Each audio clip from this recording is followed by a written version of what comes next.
पर हमने कामयाबी हासिल की। ये 5 साल पहले भी ऐसा ही था।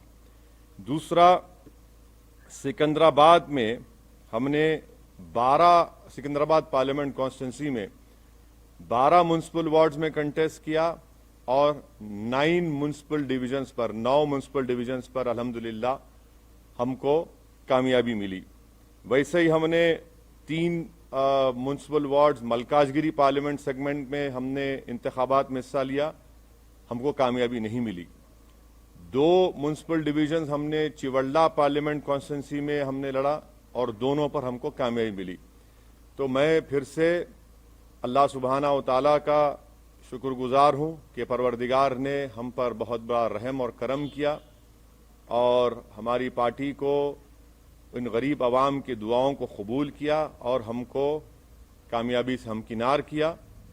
हमारे जो 44 सीट थे अल्हम्दुलिल्लाह हमने उसको रिटेन किया और जो 7 म्युनिसिपल वार्ड्स पर हमको कामयाबी नहीं मिली उसके ताल्लुक से हम लोग बैठेंगे, बात करेंगे। मगर मैंने हमारे तमाम जीतने वाले जितने भी नए नौ मुंतखब शुदा या न्यू कॉरपोरेटर्स हैं उन सब से मैंने बातचीत की है और उनसे मैंने कहा कि भाई साहब, कल से आप लोग तमाम अपने काम का आगाज़ शुरू कर दीजिए। हमने जो आवाम से वादे किए थे उसको पूरा करने का कल ही से वक्त शुरू होता है।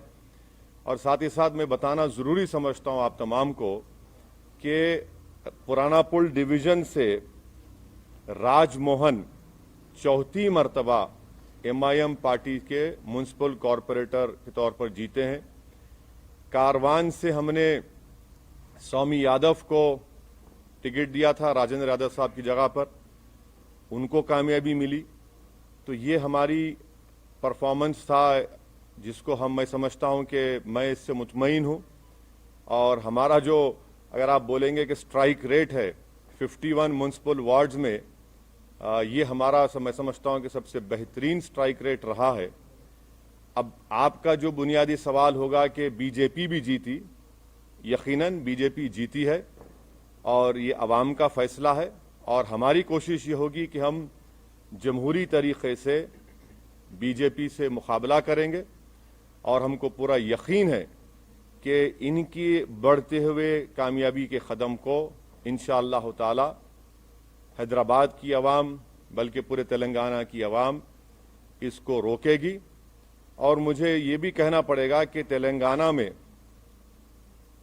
जब असेंबली के इंतखाबात होंगे आप देखेंगे कि इंशाअल्लाह ताला ये बीजेपी की जो कामयाबी है वक्तिया कामयाबी है, ये उस वक्त तक इतनी कामयाबियां इनको नहीं मिलेंगी। और मुझे अवाम का फैसला है, हमारी क्या बोलना चाहिए, हमारी ख्वाहिश के बरक्स फैसला आया बीजेपी की हद तक। मगर MIM पार्टी को तो मैं समझता हूं कि हमने तमाम बड़ी मेहनत की और उसका नतीजा हमको अल्लाह सुब्हाना व तआला ने और हैदराबाद की आवाम ने हमको दिया है। शुक्रिया। सर, आप जब लोकसभा चुनाव में 4 सीटें बीजेपी जीत के आई थी उस समय भी आपने कहा था कि ये वक्तिया कामयाबी है, फिर उसके बाद ये कामयाबी नहीं। देखिए, देखिए आप ये बात कह रहे हैं, मैं इसलिए निकाल रहा हूं कि जरा वो आंख पे। तो निजामाबाद में म्युनिसिपल इलेक्शन हुआ, बीजेपी का MP है वहां पे, कितनी सीटें MIM जीती? बीजेपी का MP है निजामाबाद में, MIM ने कितनी सीट जीती? 16 सीट जीती हम। तो आपको बता रहा हूं कि होगा ये। इलेक्शन का वर्डिक्ट है, म्युनिसिपल इलेक्शन है, थोड़ा ऊंच नीच होती है और मुझे यकीन है कि मैं तो प्रिवी नहीं हूं, ना मुझे अख्तियार है TRS पार्टी पर बोलने का। मगर मुझे यकीन है कि ये लोग देखेंगे क्या करना चाहिए, क्या सही करना चाहिए, कितना अच्छा करना चाहिए, उसको देखेंगे। मगर उनके पार्टी का मसला है। सर, अभी मेयर और डिप्टी मेयर के लिए ये बात आती है कि आप किसको सपोर्ट करेंगे, क्योंकि आपका सपोर्ट तो प्रसाद साहब जरा थोड़ा खुशी का मौका है, थोड़ा आज तो एक रात छोड़ दो आप। लेकिन बहुत अहम बात है। हाँ बिल्कुल है, नहीं हर चीज अहम है। इतनी बड़ी कामयाबी हमको जो मिली है वो यकीनन एक बहुत बड़ी कामयाबी हमको मिली है और हम फैसला करेंगे, बैठ के बात करेंगे। कल मैं हमारे पार्टी के तमाम जिम्मेदार हजरात से मैं उनसे बात करूंगा, उनसे मशवरा करूंगा, उनकी राय हासिल करूंगा, उसके बाद हम कोई फैसला करेंगे। यकीनन हमको फैसला करना है, हम करेंगे। सर, योगी आदित्यनाथ ने ये कहा है कि भाग्यनगर का भाग्योदय अब शुरू हुआ है, और जेपी नड्डा ने भी ये कहा है कि 2023 में बीजेपी की सरकार होगी, केसीआर की करप्ट सरकार को हम निकालेंगे। तो आप उस पे कैसे देखते हैं? अब जाहिर है ये तो इस तरह की बातें करेंगे ना भाई। जहां पर योगी आए थे क्या हुआ? टाइम हो गए। सर्जिकल स्ट्राइक बोले थे ओल्ड सिटी के ऊपर, अब डेमोक्रेटिक स्ट्राइक हो गया बीजेपी के ऊपर। ये तो डेटा आपके सामने है, एम्पिरिकल एविडेंस आपके सामने है।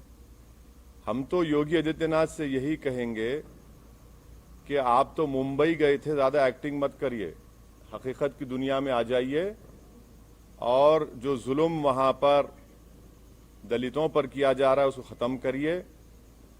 जो खवानीन आप कॉन्स्टिट्यूशन के खिलाफ बना रहे हैं वो रोकिए।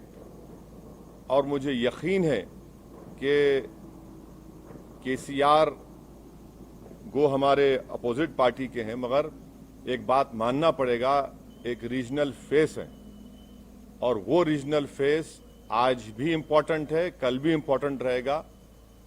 और थोड़ा सा अगर वो लोग जो भी उनके चीजें सही करना है कर लेंगे तो he still very important, and I am sure कि केसीआर जो है वो बीजेपी के ऊपर बहुत बड़े भारी पड़ेंगे आने वाले वक्त में। तो क्या आप उनको सपोर्ट करेंगे अगर मेयर की सीट चाहिए तो? मैं अभी आपसे कहा हूं मैडम कि जरा थोड़ा सांस लेने दीजिए, थोड़ा हमको अपनी इतनी बड़ी कामयाबी हमको मिली है, थोड़ा हमारे तमाम पार्टी के जिम्मेदारों से हमको अपनी उनकी खुशी का हिस्सा बनने दीजिए। और कल सुबह में हम तमाम पार्टी के हमारे जिम्मेदारों से, एमएलएज हैं, एमएलसीज हैं, सीनियर हमारे पार्टी के लीडर्स हैं, उन तमाम से बात करेंगे, मशवरा करेंगे और जो भी फैसला होगा आप तक पहुंचाएंगे। सर, आपने अपने घर हैदराबाद से अपील की थी जब चुनाव प्रचार कर रहे थे कि बीजेपी को यहाँ पर कंप्लीटली रिजेक्ट किया जाना चाहिए, लेकिन आप ही के घर में बीजेपी नंबर कहाँ देखिए, आप लोग नेशनल चैनल पे आपको बड़ी मोहब्बत हो गई असदुद्दीन ओवैसी के घर में। मेरे घर में कौन जीता? हम तो कह रहे हैं कि मेरे अंगना में तुम्हारा काम ही नहीं है। अरे ना, आप देखे सुनिए, आप बताइए, चलिए मेरे घर में कहाँ जीते? आपने कहा ओल्ड सिटी। नहीं आप नहीं, सुनिए एक बात सुनिए। आप जब कह रहे हैं तो आप बताइए कौन सी जगह पर। हम तो जहां योगी गए वहां हराए, जहां अमित शाह आए वहां हारे। आपने कहा था पुराने शहर में सर्जिकल स्ट्राइक करेंगे, हमने कहा डेमोक्रेटिक स्ट्राइक करेंगे, डेमोक्रेटिक स्ट्राइक हो गया। अब नेशनल मीडिया को बीजेपी के बाजा बजाने का इतना शौक है तो बजाइए आप, मगर हमारे कंधे पे रखकर बाजा मत बजाइए। आप खुलकर कहिए कि हम बीजेपी की बैंड पार्टी है, हम बाजा बजा रहे हैं। हम आपसे कहना चाह रहे हैं कि हमारे घर में बीजेपी का जो पोजीशन था वो क्या है आप देख लीजिए। हम आपको फिर से कह रहे हैं कि हैदराबाद पार्लियामेंट सेगमेंट में 44 म्युनिसिपल डिविजन्स हैं। 5 साल पहले भी आपको, मगर हर जगह पर असदुद्दीन ओवैसी एमआईएम करना गलत है। वो नहीं, मैं जो भी कर रहे हैं वो गलत है। और अगर कर भी रहे हैं तो उनका नेगेटिव वोट है, वो कभी भी चेंज हो जाएगा, देखना आप। सर, जिस पार्टी की आप अरे उनको बोले तो हमारे, अगर आप टीआरएस से हाथ मिलाते हैं जीएचएमसी इलेक्शन में, आप टीआरएस के पास जाएंगे या टीआरएस आपके पास बुलाएंगे? हाथ मिलाते जीएचएमसी इलेक्शन में अभी जो हुआ है चुनाव में, सर अभी तो फंस गया ना मामला। अभी फंस गया ना सर? फंस गया? हाँ सर, एक्स ऑफिशियो वोट भी अगर डालेंगे तो हाँ? फंस ही गया ना सर। अगर उनके पास तो 30 एक्स ऑफिशियो वोट्स है, अगर वो भी मिलेंगे तो कार फंस की ही गया ना चाबी मामला। कार की चाबी और स्टीयरिंग आपके हाथ में है। नहीं, मैं आपसे रिक्वेस्ट कर रहा हूं, मेरी गाड़ी में बैठो आप। आजकल तो लोग हमारी गाड़ी में रोक के हाथ मिला रहे हैं, उसको भी आप लोग चला रहे हैं, वायरल बना रहे हैं। अरे क्या बात है, कोई बात है? अरे कोई नहीं, हमारी गाड़ी अलग है, उनकी गाड़ी अलग है। क्या हम क्या भूखे फकीर है? गाड़ी नहीं है हमारे पास, मोटरसाइकिल है, मोटरसाइकिल फिरा। अरे क्या बात कर रहे हैं आप? क्या? सुनिए एक बात सुनिए। ये पूरे इलेक्शन कैंपेन में मैं खुद अपनी मोटरसाइकिल पर 650 किलोमीटर फिरा हूं। अब बोलो आप। और 65 पब्लिक मीटिंग एड्रेस किया मैं। अब रहा सवाल कि आपका इनडायरेक्ट नहीं, मेरी गाड़ी अच्छी है, मैं आप तमाम को दावत दूंगा, अगर कभी बैठना है तो आइए, लिख जाता हूं आपको, हैदराबाद का दिखाता हूं आपको, जहां तक मेयर डिप्टी मेयर का सवाल है, आप टाइम दीजिए, कल मिलेंगे, थोड़ा खुशी का मौका है, थोड़ा उसको एंजॉय। नहीं, गाड़ी नहीं है मेरी गाड़ी। देखिए सुनिए, जहां तक MIM पार्टी का जो डिसीजन होगा वो मैंने फिर से आपको रिटीरेट कर रहा हूं, फिर से बोल रहा हूं कि हम अपने पार्टी के MLA से, MLC से, पार्टी के सीनियर लीडर से, हमारे पास एक प्रोसेस है, हम लोग बैठेंगे, बात करेंगे, उसके बाद बताएंगे आपको। इतनी जल्दी क्यों आपको है? हेडलाइन न्यूज आप जब बनाइए, अभी क्यों बनाएंगे? सर खुशी का मौका है सर, आपके लिए खुशी का मौका है, बहुत खुश हैं। TRS हारी है, आपकी दोस्त है, हारी है, आपको फिर भी खुश है, बताइए। नहीं, देखिए आप क्या बोलना चाह रहे हैं? नहीं, क्या बोलना चाह रहे हैं आप? बोलिए। आपने क्या बोलना चाह रहे हैं? नहीं, अरे देखिए ना, बगैर आपके सपोर्ट के तो आगे नहीं बढ़ सकते सर। अरे भाई साहब, ये तो अभी तो इस रात को तो गुजरने दीजिए, कल सुबह का सूरज नया निकलेगा, कल बात करेंगे, बात करके पार्टी में क्या होगा, क्या करना है, कैसा करना है, हम कहां छोड़ के भागेंगे आपको? ना आप छोड़ेंगे ना हम छोड़ेंगे आपको, फिक्र मत करिए। ऑलरेडी कॉल नहीं आया है सर। हाँ, आपको कॉल ऑलरेडी मेरा फोन आप रख लो, सुबह तक अगर आप सो गए तो आप मेरे को सुबह लाके दे दो, आप रख लीजिए फोन, मैं देने तैयार हूं आपको मेरा फोन। एक सवाल पूछ ले सर, एक सवाल पूछ ले। एक सेकुलर पार्टी लॉस की है, उसका आपको दुख है या खुशी है? हाँ, एक सेकुलर पार्टी लॉस की है यहाँ पे। नहीं, मैं आपसे कह रहा हूं ना कि यकीनन मुझे इस बात का पूरा यकीन है कि के चंद्रशेखर राव एक ना सिर्फ तेलंगाना बल्कि साउथ इंडिया का एक बहुत बड़ा पॉलिटिकल चेहरा है, और वो जब सामने आएंगे और आ रहे हैं, वो देखेंगे उनकी पार्टी का मसला है, क्या क्या हुआ, क्या नहीं हुआ, क्या करना चाहिए, कैसा करना चाहिए। TRS अभी भी तेलंगाना में रूलिंग पार्टी के साथ साथ एक फॉर्मिडेबल पॉलिटिकल पार्टी है, और एक तेलंगाना की जो रीजनल सेंटिमेंट है वो उसको रिप्रेजेंट करती है, उस बात को आपको समझना है। और यकीनन उनको नहीं मिली, वो नियरली 42-43 सीट्स पर उनको नाकामी मिली। मुझे यकीन है कि KCR इसको देखें, क्योंकि उस आदमी का पॉलिटिकल जर्नी मैं जानता हूं। जब मैं MLA था अकेला असेंबली में, जब से इनको देख रहा हूं, वो देखेंगे। सर जिस पार्टी की आप मुखालिफत करते हैं, सर एक सवाल ले लीजिए। अब ये एक सवाल आप कुछ पूछना चाह रहे हैं मैडम? एक सवाल सर, जिस पार्टी की आप मुखालिफत करते हैं, वो पार्टी जो है 4 से 45 हो जाती है सर। आप असदुद्दीन ओवैसी इस बात से चिंतित नहीं है सर? क्या असदुद्दीन ओवैसी इस बात से चिंतित नहीं? अच्छा, इंग्लिश में बोलिए, इंग्लिश में। So today the results of GHMC municipal elections have come out.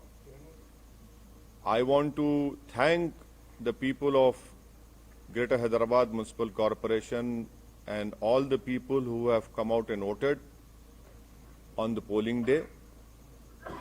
I was hoping and expecting that the polling percentage would be more higher, but anyway, the people have come out and voted, and I'm very grateful and thankful to them that despite COVID and Corona still being there, they have come out and voted for their respective political parties. I am thankful to the Almighty Majestic Allah Subhanahu wa Ta'ala for His great blessings, and I'm also thankful to the people of Hyderabad, the voters of those 44 municipal wards where MIM party could regain them. I'm extremely thankful, and I have no words to thank my party members, my MLAs, my MLCs, my colleague from Imtiaz Jalil who had come down and campaigned here, and to all of them whose hard work, alhamdulillah, Allah subhanahu wa ta'ala and the people of Hyderabad have rewarded us.